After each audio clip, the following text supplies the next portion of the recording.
Since 1785, the Times has been essential reading. Now, it's essential listening. Times Radio chooses conversation over confrontation. Covers Westminster and beyond. Ask the right questions. To keep you well informed. We give words space and let the stories do the talking. Listen on DAB radio, online, on your smart speaker or via our app.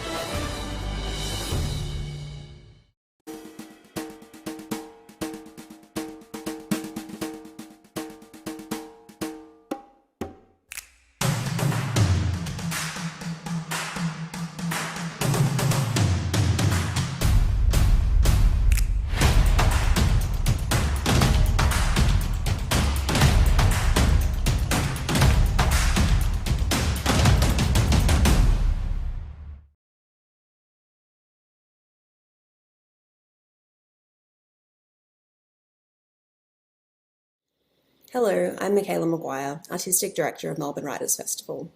Our festival ordinarily takes place on the traditional lands of the Wurundjeri Woi-wurrung people, and I'd like to pay my respects to elders past and present. The traditional owners and storytellers of Naarm never ceded this land, and it always was and always will be Aboriginal land. This year, Melbourne Writers Festival has been working with two brilliant First Nations curators, and we're delighted to bring the work of Jingili and Mudbarra editor Bridget Caldwell-Bright to an international audience. Bridget curated this panel of contributors to the Flock First Nations Stories anthology featuring Bryan Andy, Michaela Saunders and Adam Thompson. This panel doesn't have a dedicated moderator and is instead a conversation between Bryan, Mykaela and Adam. Thank you so much for watching. Hi, my name is Bryan Andy. I'm a Yorta Yorta man from Cummeragunja, and I'm actually broadcasting from Cummeragunja, which, for those of you that don't know, and many people don't, it's on the Murray River, or as we know it, Dungala. That's from my language, Yorta Yorta language. I am a writer, and I am I guess an art critic. I have a love for theatre. I've worked in, sort of doing dramaturgy. I haven't written anything myself, but I've kind of worked with a lot of different plays within Melbourne. And I'm kind of broadcasting from Cummeragunja, which is on the Murray, like I said, which is the border of New South Wales and Victoria. I've enjoyed, I guess, this life lately that has meant, I've kind of, jumped from certain restrictions within New South Wales to certain restrictions in Victoria, being on the border. But yeah, it's kind of, it's a real delight to be here with you as part of the Cheltenham Literary Festival. I guess I'm part of a contingent from Melbourne that's being brought to you by the Melbourne Writers Festival. I'm joined here today by Michaela Saunders and Adam Thompson, and we are all contributors to a recently released anthology called Flock, First Nation Stories that are now, I might just hold it up so you can check out what it is. But that's our beautiful cover, and we're all three contributors to Flock. And yeah, but just a bit about myself too. I also host the First Nations Film Club, which is a monthly gathering every Tuesday, the first Tuesday rather of every month, at the Australian Centre for Moving Image at Federation Square in Melbourne. It's like a dream job, I guess. I basically get to meet with a lot of different Aboriginal people, First Nations people, primarily based in Melbourne, but because of Zoom, because of COVID, we are allowed to, I guess, bring other people in from other parts of Aboriginal land from across Australia. And I host that every month, and what we do is we screen different First Nations films or Black films, and basically discuss them.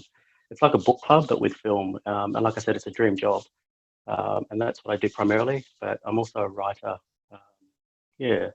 And I guess my contribution with Flock is a piece called Moama. And before I get into that and read that, I just want to kind of welcome and invite Mykaela and Adam to let us know who they are, where they're from, and how they are. Mykaela. Thank you, Bryan. Jingiwala with a bayam means hello, welcome everybody in the Bunjalung language. My name is Michaela Saunders. I'm a Koori and Lebanese writer, teacher, and community researcher. I'm of Darug descent, but I belong to the Tweed Koori community. Tweed heads being on another border, similar to Bryan, but this time the border is New South Wales and Queensland. And I grew up there, and between there and my birthplace of Darugland in Western Sydney, what's now Western Sydney. A little bit about me. So yeah, I'm a writer. I've been writing fiction and poetry for a few years now. When I enrolled in my current degree, which is a Doctor of Arts degree at the University of Sydney, I began writing fiction, mostly speculative fiction, futurism, gory futurism, and a bit of poetry. And in the last few years, I've worked really hard. I've studied writing. I've studied good writing. I've practiced. I've put my work out there, and I've been getting published the last few years and winning some nice awards and feeling pretty good about it. And the story I'm going to read from our beautiful anthology is called River Story. And River Story won the Elizabeth Jolly Short Story Prize last year in 2020. It's a pretty lucrative prize. I never thought I would even enter it because it was... I don't know, I didn't think it was for writing like mine, but last year, Ellen Van Even, our editor, was one of the judges, and I thought, well, maybe one of my stories might get in with a chance. And so I entered, and last year I was the first Aboriginal writer in the award's 10-year history to win. And yeah, it's opened up some pretty amazing doors, and one of them has been to be invited into this anthology with all these other amazing writers. So I'll read a little bit from River Story, I guess, after we hear from Adam. Thank you. Well, thanks, Bryan and Mykaela. Yeah, my name's Adam Thompson, and I'm talking to you from Tasmania, or Lutruwita, which is Tasmania, an island off the south of Australia. We're right down the bottom of the world. Yeah, like I'm a writer. I've worked in the Aboriginal community for at least 20 years, all my working life, preserving community history and recording oral histories and lots of different things. I worked as a ranger on the islands. My grandmother is from Cape Barren Island. She was born there in the Aboriginal Reserve, and my family lived on the islands off the northeast of Tasmania for a long time, and the family moved off in the 1930s. Around that time, and we've lived in mainland Tasmania ever since, in Launceston. I mainly write short fiction. I've done some work for television and film, and my my debut book, Born Into This, was published early this year. One of the stories that's in that collection of short stories is in Flock, the fantastic book here that we're talking about this evening, and I'm really proud that it's in there. I think it's a great collection, and I'm looking forward to reading some of that in a minute. Cool, thank you, Adam. What I'll do is, I guess, I'll read a bit of my piece, Mykaela, and like I said, I'm on Yorta country at the moment, and Mykaela in our language means place of the dead. This was a piece I wrote for the Black and Bright Festival. They had a closing night called the Bogon Night. And in Victoria, up in the Alpine regions, up in the hills, basically, the mob up that way had a big festival called Mungabarina, which was basically an annual feast, effectively, when the bogon moths would come out and breed, and people would gather from all over the place. My people, Yorta people, would go to what they now know as Albury and feast on these bogon moths, which were like a delicacy. And so to close the Black and Bright Festival back in 2019, it was programmed by Jane Harrison, who also features in Flock. She asked me to offer a piece for that particular night, and so I wrote this piece, Mykaela, and it's based on a true story. So it's not fiction. A lot of the works in Flock are fiction, but this is, I guess, a true story. And I'll read you a bit of an excerpt from it. Yeah, and I'll come up. Yeah, I'll come up. Yeah, but this is Mykaela. It means place of the dead. When I lived in Collingwood, I started chatting to a guy on Grindr who was a few kilometres away. He told me he was watching a game of footy at the MCG. After weighing each other up and swapping pics, I invited him to my house and we had sex as the day's light faded and the night crept in. Between sex and small talk and lingering kisses, somewhere in the air he broke a long silence saying, "It must be so much easier being accepted as Aboriginal with darker skin." He told me he too was Aboriginal and that he was Wiradjuri. And in response to his original statement, I said, sometimes it is easier with dark skin. Sometimes it isn't. The night soon settled in, and after checking his phone, he confessed he'd missed his train back to Central Victoria. "What, you think you're going to stay here, do you?" I asked him with a wry smile, tickling him before we both became a mess of uncontained giggles. He spent the night with me in my bedroom, in my space with the photos of family on the wall, with my artifacts and artworks, my books, and the items in my life that remind me of my home, Kamaragunja. He spent the night with me in my bed, leaving his scent. In the morning, as I made him coffee, he fossicked through my books before picking up a rock that sat on a bookshelf. "Is this ochre?" he asked, and I caught his eye and smiled. It was a smile that said I'd forgotten to or put aside the fact that you're Aboriginal, like me, you're Aboriginal, with your light freckled skin and sinewy limbs. It was a smile of relief, a relief in knowing this Wiradjuri man who had pleased me and honoured me and slept in my arms knew what the right white rock was. I explained that the ochre was from my home, my country. I told him how our white ochre is the most prized type because it was used for ceremony, and that it was a commodity in our culture, and that it is still. In my relief, I told him that he could have it on the proviso that he look after it. He thanked me with a kiss and took the ochre home to him that day to Dja Dja country. We continued to chat via Grindr and then via text. We expanded on our lives digitally, me in the city of Wurundjeri country, him in the regional town on Dja Dja land. We shared images, thoughts, jokes, insights, frustrations, dreams, and we made arrangements to catch up. He let me know when he was visiting Melbourne, and I'd let him know that I was keen to see him. Sometimes he'd go to a football game at the G before joining me at my house. Sometimes we'd eat out for lunch or dinner before going back to mine. Sometimes we'd catch up for nothing else but sex, to hold each other and marvel at each other's bodies, to become entangled in each other's hair, to smell and taste each other's skin. One time, after planning by SMS to meet up, I waited for his train under the wavy roof of Southern Cross Station. I greeted him with a hug and a kiss, telling him that waiting for him on the platform made me feel like a wartime bride waiting for his soldiers to return. We laughed at the heteronormativity of it all as we left the platform, surrounded by people reuniting with their friends and loved ones, and others making their way into the thick of the city unaccompanied, alone. That night, we ate at an Italian restaurant before I took him home, and we fell into each other and fucked. We made love.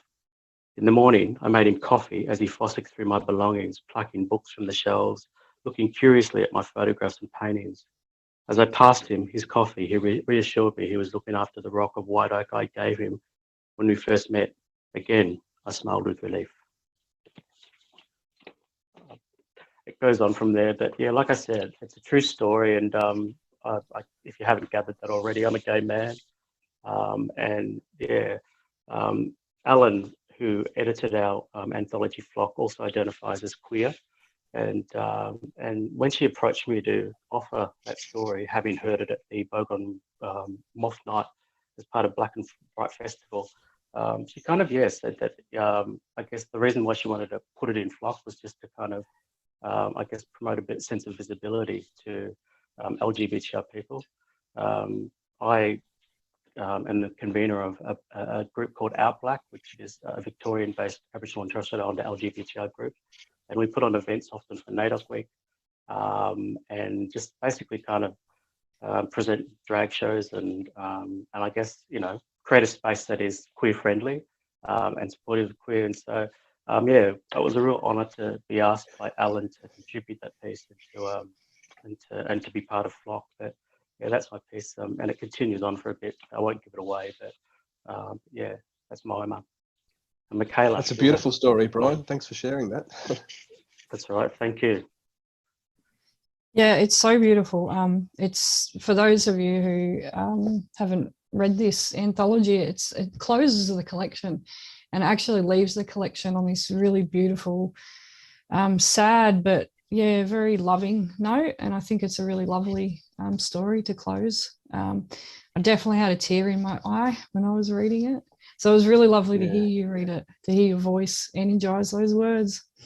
And yeah, like Bryan said, there's it's not marketed or labeled as a queer collection, but it's very queer. You know, there's a lot of the writers in this collection, myself included, are queer, and I do believe that this might be the first anthology edited by a non-binary Aboriginal person. So, yeah.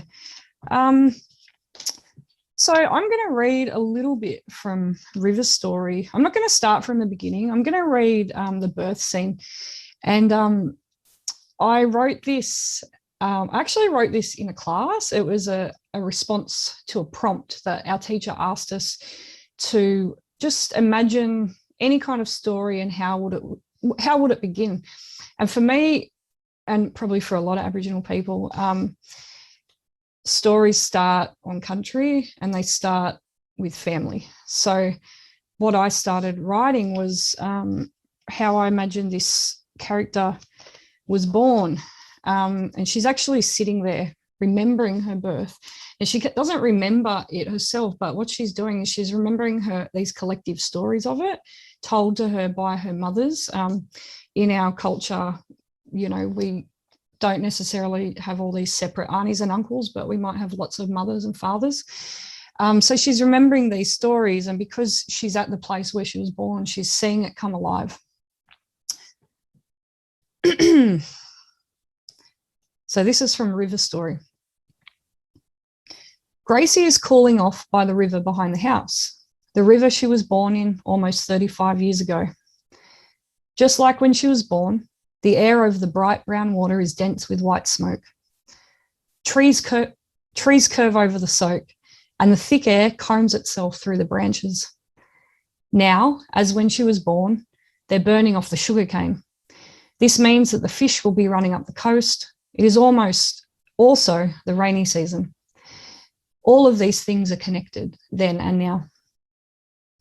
Unlike when Gracie was born, the water in the river is low. The sun is high overhead. Sunlight streams through the pale smoke and turns the thick air golden. The smoke, sweet and ceremonial, soothes her lungs.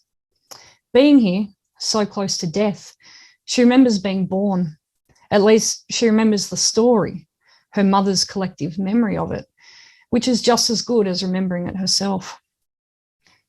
She watches the scene of her birth unfold in the shallows of the river. Her mothers and aunties are squatting in the water. The youngest woman, Juna, looks like she's swallowed the full moon. Black ash from the burning dances over the river. Juna's mum, Jenny, and Jenny's sister, Liana, are assisted by Juna's sister, Tracy. In the trees, crows jump and sing. They are midwives too. They hop from one branch to the next, creaky caws cheering Juna on as she pants and growls, rocking onto her haunches. The other women hold her yearbilil, singing in comforting murmurs. In between contractions, the women stand Juna up to prevent her skin getting waterlogged and massage her vulva and perineum so her skin will stretch instead of tear. Juna wades over to the deeper water, howls, and then waddles back again. Assisted by 6 strong arms, she squats in the cool water and steels herself. Soon her body contracts again. She breathes into it, roars. Her lower body is a white-hot portal of pain. She feels like she's sitting on the sun. She crouches deeper into her squat, hunkers down into the chair made by her sister's arms for the push. The crows jump around and offer throaty screeches of encouragement. Mum Jenny reaches down to feel Juna's opening. Everything's swollen like bloated fruit and stretched tight like a drum. Baby Grace's head is prizing Juna open, wearing her vagina like a crown. Jenny feels her daughter's wiry hair encircling her grandbaby's soft hair. Juna screams into the sky. Her toes clutch mangrove roots beneath the silk, slimy and wiry and strong. Baby Grace's head pops out, and the water beneath them reddens, then diffuses around them. The women hold baby Grace's head and gently guide her shoulders out. Juna lies back on Liana as the others pull Gracie out. With another breath cycle and push from Juna, baby Grace slides into the world and into the water and is caught by her other mother's hands. When the women hold her up to examine her perfection, she yowls, strong lungs expanding her tiny chest. Juna takes baby Grace and holds her to her chest and whispers to her, crying and dazed. "You did well, big girl." The women congratulate Juna, their eyes shining through tears. They all hold on to her. The water is opaque with blood and tiny guppies flit around and nibble at bits of Juna's insides. Juna's body shudders again. Sister Tracy reaches down and grabs the thick, slimy cord that still connects baby Grace to Juna. She tugs gently, and the placenta moves to plug Juna's opening. Juna breathes in. When she exhales and relaxes, her sister pulls the placenta out. It pulsates and floats in the water beside them. Juna bites into the umbilical cord, rips the tough sinew with her teeth and gnaws at it until it separates from her daughter. She lobs the placenta at the fig and it thuds inside their varicose buttress roots. The crows jump down lightly, walk around and examine it like real sticky beaks, necks tilting this way and that. They peck at the meat, pausing to chew. More crows appear out of thin air, summoned by their own fear of missing a feed. They are noisy and chatty, flapping around and feasting on the confluence of Juna and baby Grace. Juna tells the crows, "That's us you're eating there. That's our body. You mob are responsible for her now." When the crows finish eating, they squawk and fly off, leaving black feathers behind. And that's that for now.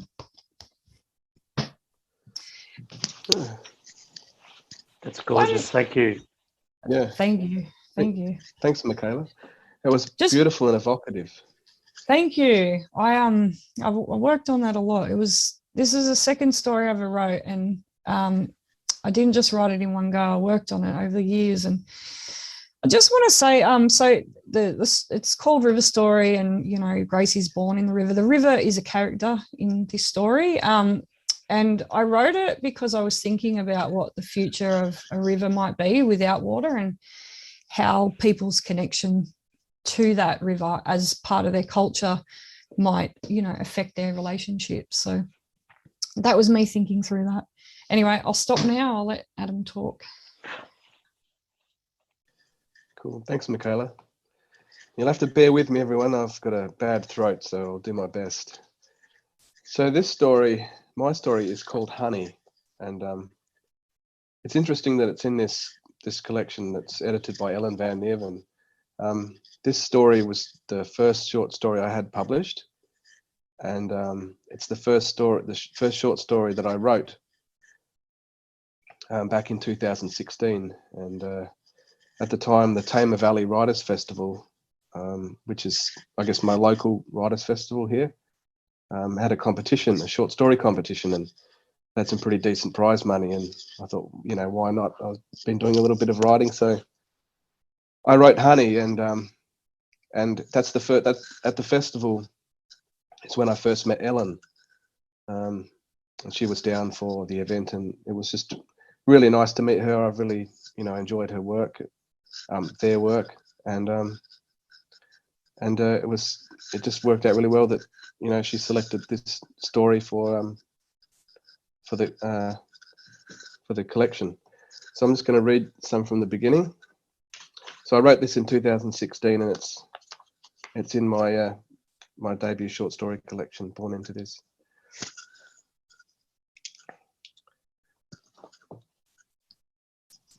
So Nathan, what is the Aboriginal word for honey? Asked Sharky as he swung the ute into a sharp right-hand turn. Nathan looked out of his window into the steep ravine known as the Elephant Pass. A ghostly afternoon mist clung to the ferns and trees that lined the gorge. He could feel his hair dampening from the cool air coming through the window. Not sure, he replied absently. Well, you're Aboriginal, aren't you? You should know, he said. Yeah, well, I'm sure there is a word for honey, but thought you were going to find out for us. Want to use the name on me label. Be a good gimmick for selling the honey, I reckon, especially with the tourists. Yeah, probably, said Nathan. I'll look into it. That'd be good. And cheers giving us a hand moving the hives. Really need to get them onto the prickly box now that Kunzia has finished flowering. Yeah, no worries. Nathan looked over at Sharky and met his gaze. Sharky liked to make eye contact when they talked in the car. Nathan thought it was a bad habit, but obliged him anyway. You know what, Nath? I was serious when I said I'd give you the ute if you keep helping me out like this. I reckon you've just about earned it by now. Cheers, man, said Nathan.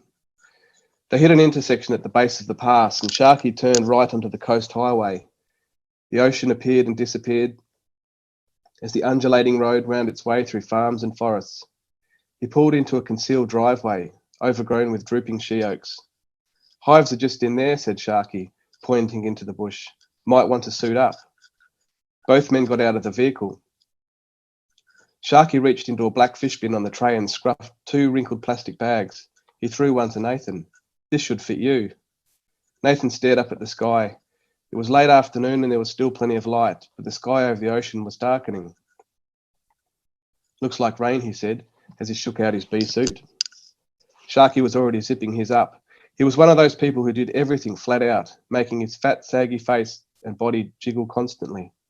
Yeah, well, that's why we need to get these hives blocked up fast. They climbed over the broken wire fence and made their way through the trees to the beehives, which stood out stark white against the green and brown hues of the coastal vegetation. Only 2 weeks earlier, the cotton wool-like kunzia flowers had been fragrant and alive with bees. Now, their dried and shriveled remains carpeted the ground, and the dank piney smell of rotting she-oak needles layered the salty air. Looking like spacemen in their white bodysuits and rubber gloves, the 2 men blocked up the hive openings with wads of crumpled catalogues and heaved the bee boxes over the fence and onto the back of the ute. The disturbed cacophony coming from the boxes rose a few octaves as the bees were tossed about. The vibrations surged through Nathan's fingers like mild electricity, causing the muscles in his forearms to flutter. The bees had been shut out of their hives, smashed themselves into his mesh veil, trying to get to his face. Their menacing, high-pitched buzzing put him on edge. Man, there's some honey in these, said Sharky as they shuffled the heavy hives around on the tray. I'll make some decent coin out of this. While Sharky roped on the load, Nathan wandered down towards the sea and found a clearing surrounded by coastal wattles. He bent over and picked up a smooth stone that seemed out of place. It bore markings that he had seen before. Searching around the immediate area, he observed several more stones just like this one. He picked up another. It had a waxy sheen and a long serrated edge that appeared as if it had been sharpened only days before. It fit snugly into the palm of his hand. What you got there? Called Sharky. He had already taken off his bee suit and was striding down towards Nathan. Stone tools, replied Nathan, indicating with a nod to the scatter around their feet. Give it here, said Sharky. His pudgy hand shot out and snatched the stone from Nathan's grasp, and he held it up to the remaining sun as if to see through it. Trust you to find this, said Sharky, raising his eyebrows. He brought the stone close to his face, squinting at it while rolling it through his fingertips. Don't go telling the rest of your mob what you found here. Bloody, next thing you know, there'll be a land rights claim on my honey turf. I'll just leave it there. So that's an example, actually, of, and I don't want to give the story away, but it's an example of a good yarn that I wanted to tell, but some of the themes from my life and the work that I do is kind of creep into that as casual racism and some other things. So, yeah, I think it's a good example of my work. I think so too. Example. Thank you. Adam, I first read Honey when it was published by Kill Your Darlings, I think was it 2018 or 2017? Maybe. Yeah, 2018, yeah. 2018. So Kill Your Darlings is a small independent literary, online literary journal here, and they published Honey, and I read it and I thought it was brilliant. It's just the kind of writing that I love. It made me laugh. It made me cringe because I know people like Sharky. I've had to deal with them. And yeah, it's just really well written. And I was always really keen to see more of your writing, and I was so stoked when Born Into This came out this year. Bought it straight away and it's brilliant. Yeah, thanks for saying. Look, I mean, it's a huge honour for me, and I'm assuming it probably would be for you guys as well, that, you know, to have my story in a collection of so many other Aboriginal authors. Like, I feel really humbled and privileged. Like, I kind of feel like mine doesn't deserve to be in there. So I was really grateful that Ellen put this together, and that UQP have published it. It's a fantastic collection. Yep. Yeah, I feel the same. What I love about Flock too, it represents pretty much all of our country in terms of geographically. It sort of takes in Murrayland, Kooriland, my country, Tasmania, Palawa country, and to the west with like people like is it Uncle Herb Wharton? Archie Weller. Yeah, Auntie Will, exactly. And but I guess Adam, like that piece too, like it kind of brings a lot of, I guess, the tensions. Like you talk about this sort of in terms of time, it seems timeless, but you mentioned tourists and stuff like that. Can you paint a picture for what Tasmania is like in terms of its colonial history, and I guess being an Aboriginal person native to that, or First Nation person from that country, and what it's like there today? Yeah, okay. So there was a really solid effort to kill out all the Aboriginal people in Tasmania by the Europeans, and our people were resilient, and our families survived that. There was a misconception that there were no more Tasmanian Aborigines left, and that was a popular view for a long time.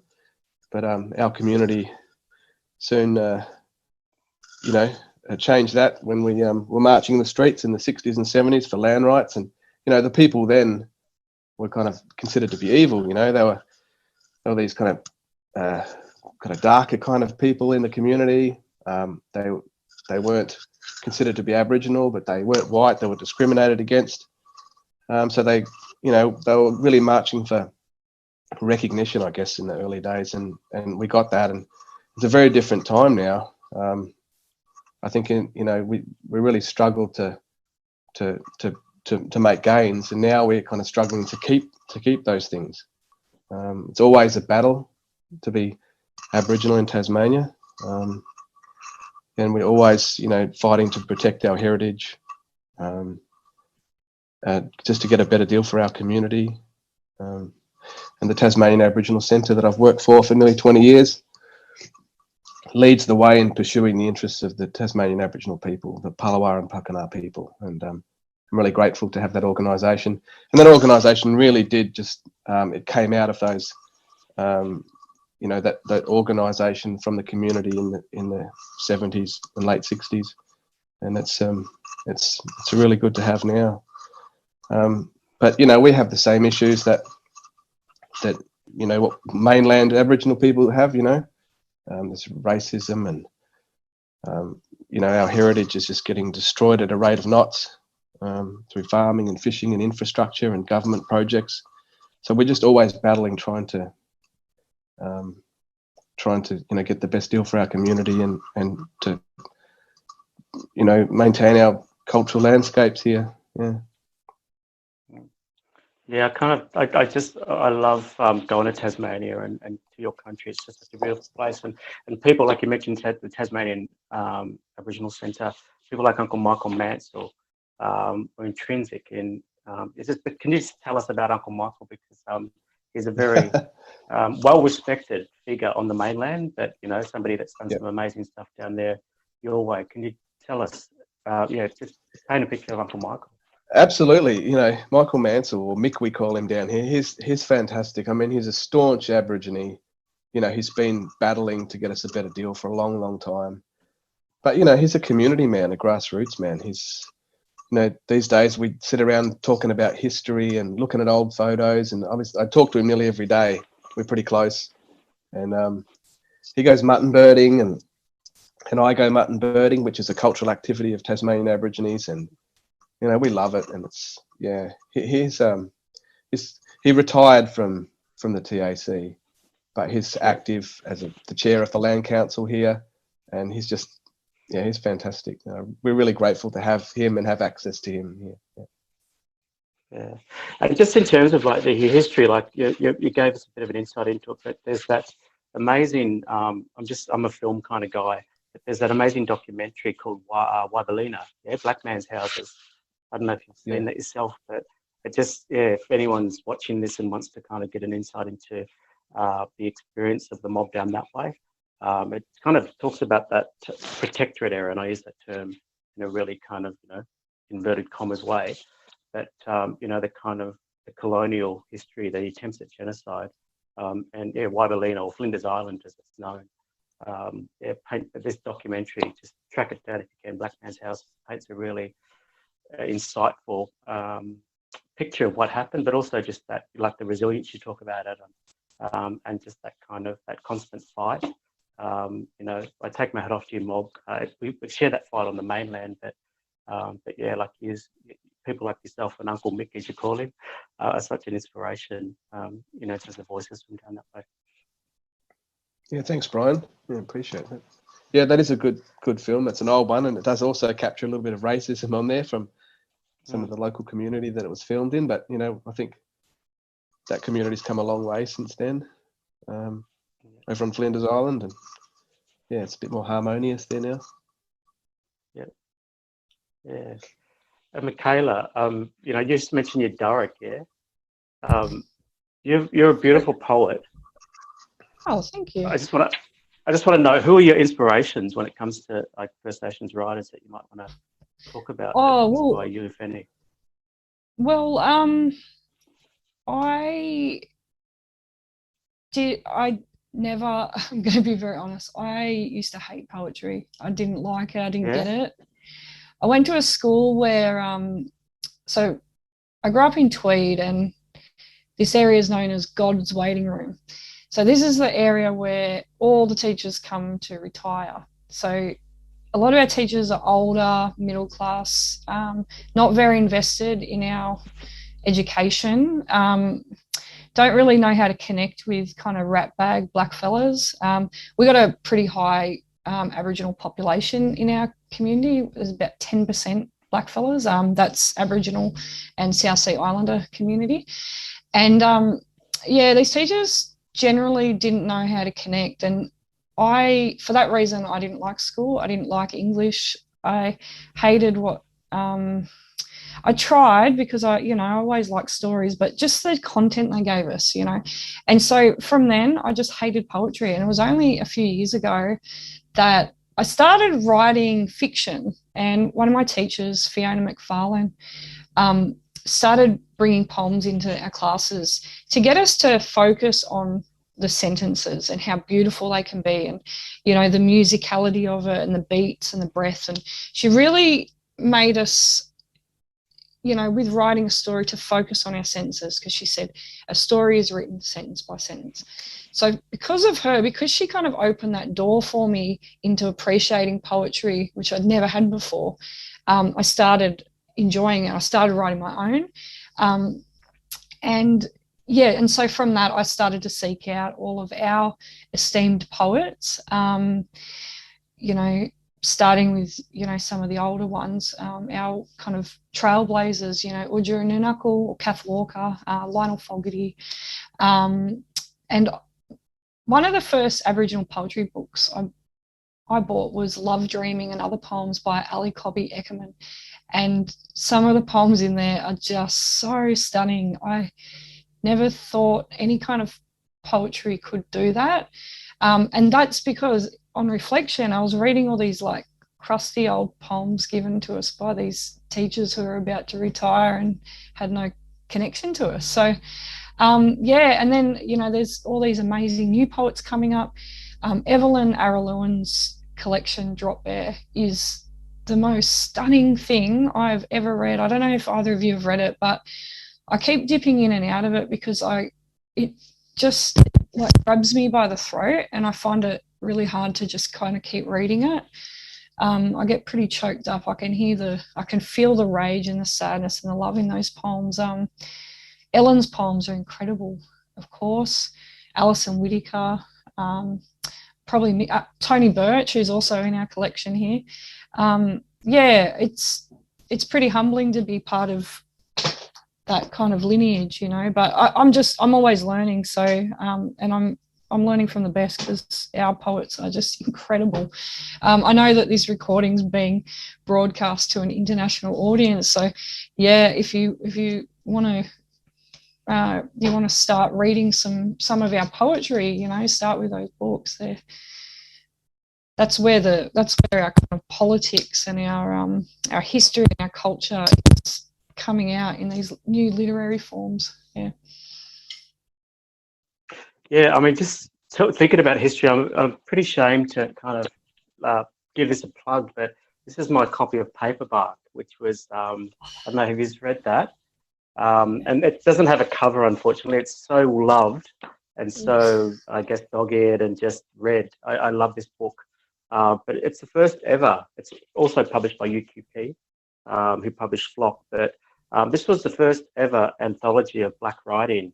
It was produced in 1990, which is 30 years ago, which kind of is a bit gobsmacking, I guess, in terms of just, you know, that's not long ago, basically. It's like a generation ago, effectively.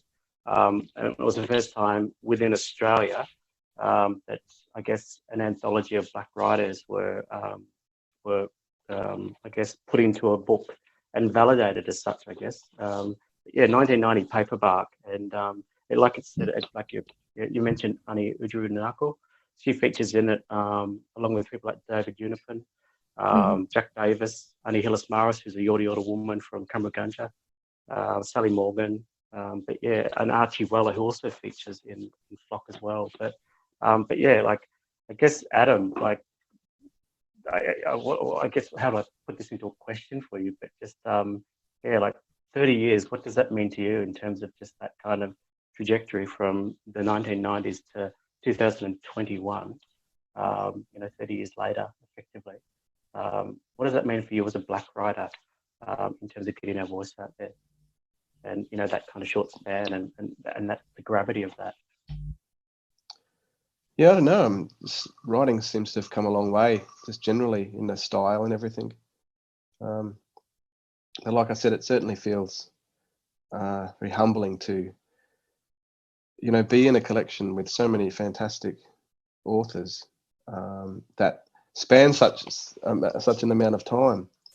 And it's interesting when you read through the stories, you know, capturing how they capture, you know, the feeling at the time, and you know, just different thought patterns, and I find that the work that's around now, the real contemporary stuff's quite, you know, quite political and quite really edgy, but I really appreciate all of that. I'm really inspired by you know, Jimmy Everett and Karen Brown from Tasmania, that were doing a lot of, you know, short fiction, plays, poetry, you know, back in the 70s and that, and all this community theatre.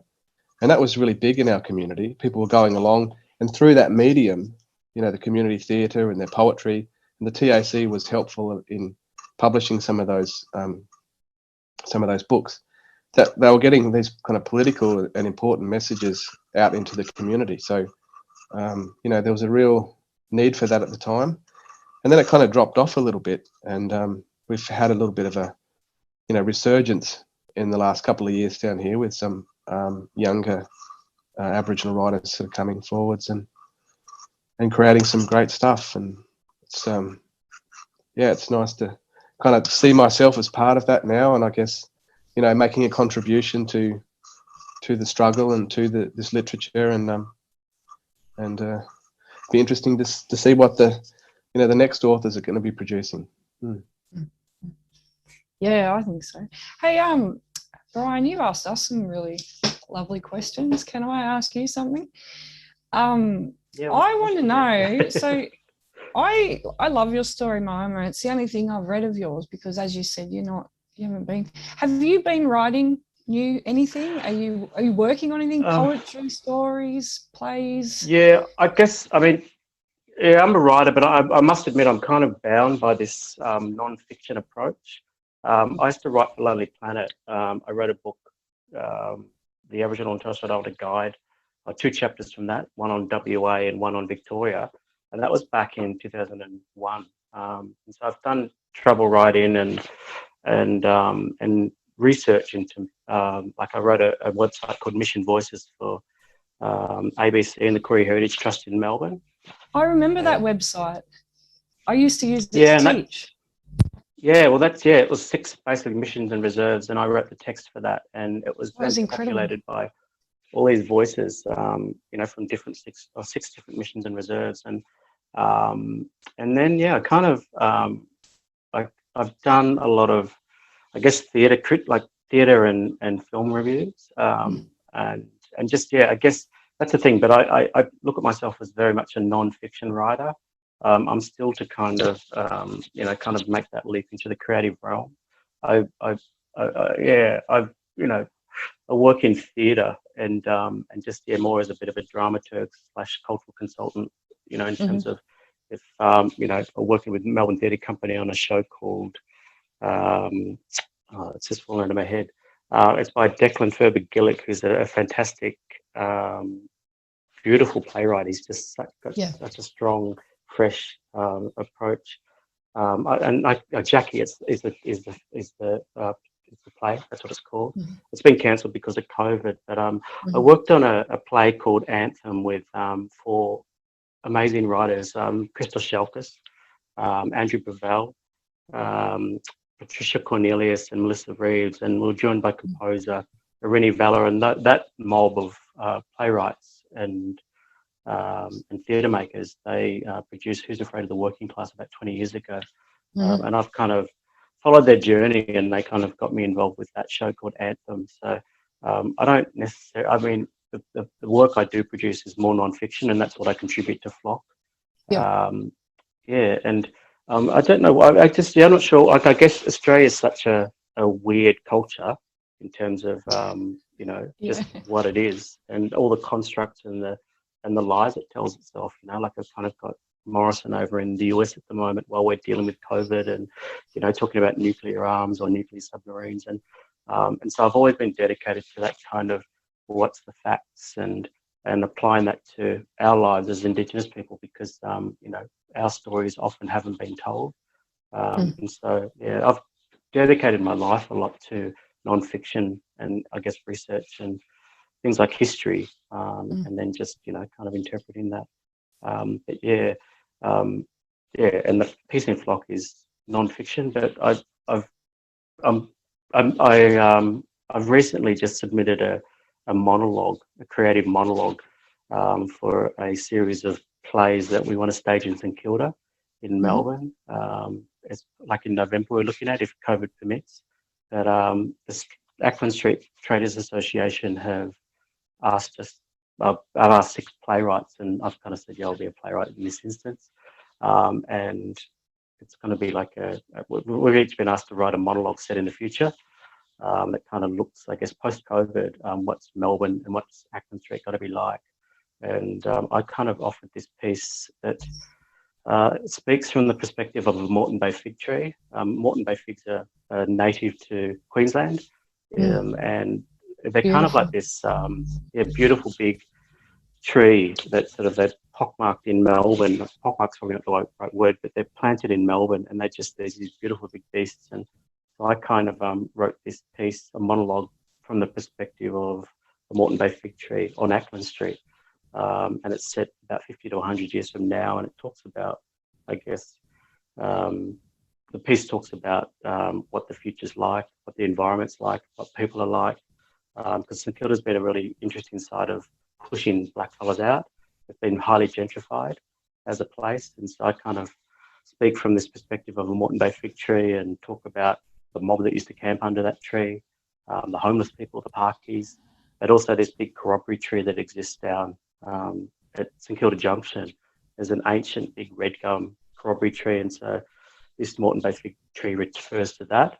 But again, it's from the future, so I kind of wanted to, paint this picture of survival and continuity, and it blends in Bunurong language. And but that's my kind of first creative venture, and I guess it's about time I pull my finger out, because I've had these opportunities to work with some pretty amazing people in the creative realm, in the theatre realm, and kind of pulled my finger out finally. And and made this offering. I submitted the piece like about a week ago, and we had our first readings. But that'll be staged in November, if I could give it a plug, through Theatre Works in St Kilda.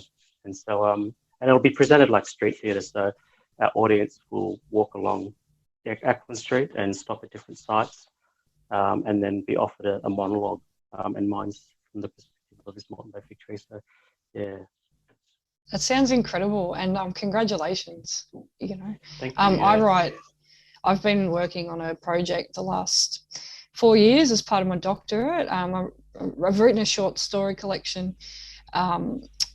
They're all the stories are set in my community in the Tweed on Bundjalung country, but they're all set in different versions of the future.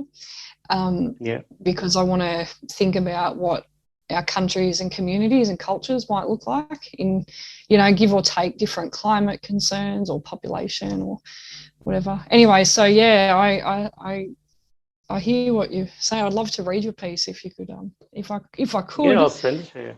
But can you give us a plug of this speculative fiction anthology you've put together? Tell us about that. Oh, I'd love to. So I am the editor of the world's first anthology of blackfella speculative fiction, Aboriginal and Torres Strait Islander speculative fiction. This is the first anthology that's totally written and edited by us. We even have a cover artist and book designer who are First Nations people.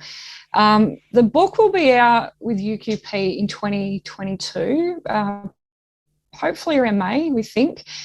So keep your eye out for that. But what I wanted to do was, because we've got such a incredible tradition of writing these very weird experimental spec fic pieces, some set in the future, some set in the past, some are ghost stories, some are sci-fi stories, some are horror stories, you know. I wanted to get the best of our stories and put them all in one book, you know, to offer the world. And we've got some really incredible writers. Adam's got a story in there, actually, a very funny, very biting story, which I read in his collection, Born Into This, and I immediately emailed him and asked him if I could put that in there. So we've got a mixture of old stories that have already been published, and we've also got a few stories that are brand new, never been seen before. So we've got some really incredible writers who've been writing for years, and we've also got some first-time writers in there. So it's a real mixed bag, and I'm so excited about it. We've finished editing. We have an incredible cover artist. I can't tip my hat to that just yet, but keep an eye out through UQP channels. It's absolutely mind-blowing. And yeah, I'm just excited for that to be out in the world. Yeah, very exciting. Great. And Adam, what's on your? Are you excited about? Yeah. Well, I'm working on a novel. I'm trying my hand at a novel and another short story collection. So continuing with the short fiction because I love it. I just love the form, and trying my hand at a novel. I think that I write to challenge myself, and in the longer form, it's different, and I can't just wing it, write it off the top of my head. There's more research involved, and they do a lot better commercially too. So as of today, I'm now unemployed. Ooh. I resigned from my job, and this is my last day at work. So I'm kind of entering this realm of being a full-time writer. So that's going to be an interesting journey. And so I've really got to get cracking on these books, and that's what I'm doing. Yeah. What about yourself, Bryan, other than the theatre stuff? Sorry, can I jump in there? Can I just jump in before you move on and just backpedal a bit? Adam, your didn't your book Born Into This didn't the rights get picked up over in the US recently? Absolutely. Yeah. Wow. Yeah, they did. They did not long after, actually before it was even released here, and it came out a couple of months ago now. And so it's done pretty well. I'm really pleased with that. UQP have been fantastic with promoting the book, and there's not huge money in writing, but I just want to live more of a creative life, Yeah. Yeah. As much as I love the job at the TAC, it was it's time to move on to getting more serious about writing, I think. Oh, I hear you. Congratulations on your time there. Like I said, it's just one of those beacons that we watch and admire from the mainland. It's sad that you're leaving, but it's exciting that you're looking to go into full-time writing. Yeah. And Adam, just you kind of mentioned too that you just gave us a few young people. You mentioned some young writers. Who's out there on your radar that you're kind of admiring and looking at? Anyone down your way or that you like from the mainland? First Nations? Well, when I say young, I'm talking about my age, so 40s. Yeah. Well, Nathan Maynard. I always mention Nathan. He's a yes, fantastic playwright, and he's writing film and TV stuff. Like he's great, and his stuff's really cutting edge. And he's a good friend of mine, so we talk about writing all the time. And I admire him. We've got Luana Towney. She's writing some great poetry, and Catania Maynard. There's quite a few. I mean, it's such a deadly mob down here, so creative, and it's just great to see this, and the festivals down here really making a big effort to promote Aboriginal writing and having competitions, and like the Hobart or the Tas Writers Festival, which is coming up soon, have a Emerging Tasmanian Aboriginal Writers Award, which is a really good springboard for emerging writers to submit their work and get some confidence and some feedback from that. And I'm really appreciative of that. Yeah. Beautiful. I think we're just about out of time, so I might just start to wrap up now and say thank you to you, Adam and Mykaela, for joining us, and just plug the book, Flock, First Nations Stories Now and Then. It's released through UQP. Put it up on your screens, people. That's the way. Get it if you haven't got it already. It's available online, I imagine. UQP are releasing some amazing. They're probably one of the best publishers, I reckon, when it comes to Indigenous writing. Mugaballa Books is another one up in Broomway. They put out some fantastic stuff. People like Bruce Pascoe have kind of, have been published through him. But they've got a great, respectable legacy of Indigenous writers that are part of their stable. But thank you, Mykaela and Adam, for joining us today, and thanks to the Cheltenham Literature Festival for having us. It's a real pleasure, and also just shout out to the Melbourne Writers Festival too for allowing us to promote First Nations stories then and now and into the future. Yeah, thanks, Bryan. Thanks, Mykaela. That was great. Thank you, Adam. Nice to see you again, Bryan. Nice to meet you for the first time. Let's hope it's in person one day.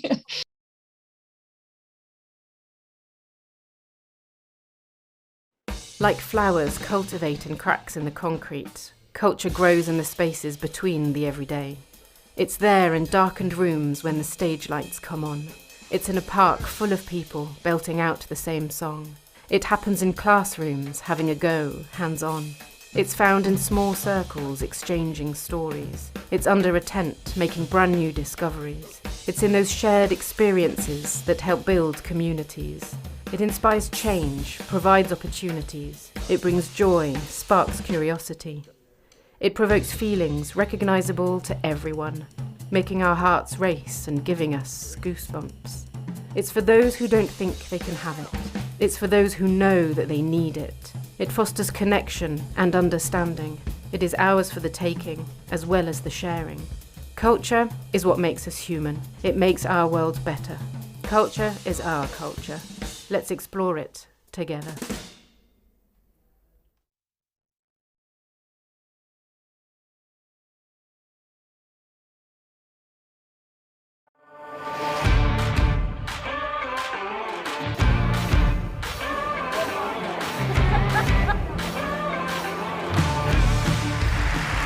Hello, good afternoon, and welcome to this session of the Times and Sunday Times Cheltenham Literature Festival. My name is Michael Gove. What is our word?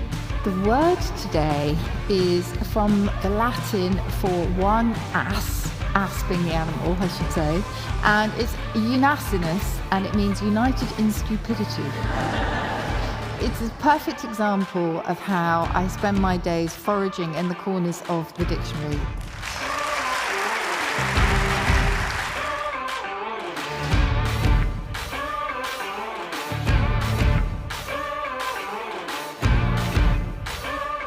where I choose to put my attention, and I guess my hope and trust, faith, is that if businesses are encouraged to behave in the right way, then they can be part of the solution, very much so.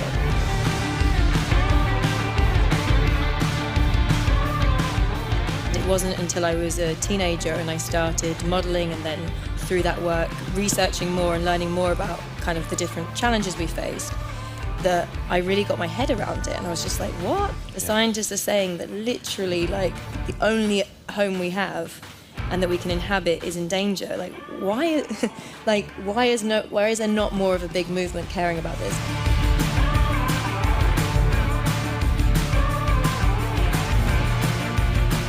Next round is Pets of Literature.